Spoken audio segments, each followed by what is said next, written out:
అయితే ఒక పట్టుదలతోటి ఈరోజు నిజంగా తెలంగాణ రాష్ట్రంలో ముఖ్యంగా ఏదైతే ఉద్యోగ అవకాశాలు వస్తలేవు, కేవలం ప్రభుత్వ రంగంలో ఉన్న ఉద్యోగ అవకాశాలతోటి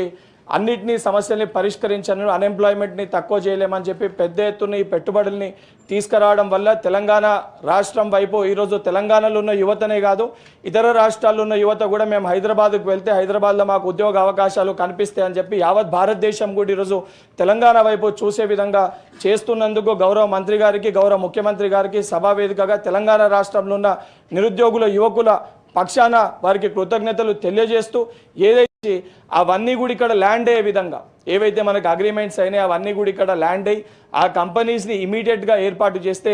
ఈరోజు ఈ అన్ఎంప్లాయ్మెంట్ నిరుద్యోగుల ఏదైతే సమస్య ఏదైతుందో ఆ సమస్య పరిష్కారానికై మనం ఏదైతే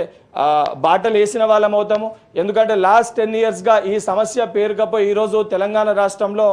ప్రభుత్వం ఏర్పడ్డాక 60,000 పైచిల్కు నియామకాలు ఇచ్చినప్పుడు కూడా నిరుద్యోగులు ఇంకా మాకు ఉద్యోగాలు రాలే అని చెప్పి ఒక బాధ ఆవేదనలో ఉన్నారు. అది కేవలం ప్రభుత్వ రంగంలో మనం ఎన్ని చేసినా కూడా అవి ఫుల్ఫిల్ చేయలేం కాబట్టి ఈ ప్రైవేట్ రంగంలో ఇమీడియట్గా వాటన్నిటిని కూడా ల్యాండ్ చేసి ఆ సమస్యని పరిష్కరించే విధంగా ప్రభుత్వము చూడాలని చెప్పి మీ ద్వారా గౌరవ మంత్రి గారిని అదేవిధంగా ముఖ్యమంత్రిని ప్రజాప్రభుత్వాన్ని విజ్ఞప్తి చేస్తున్నా అధ్యక్ష. Thank you.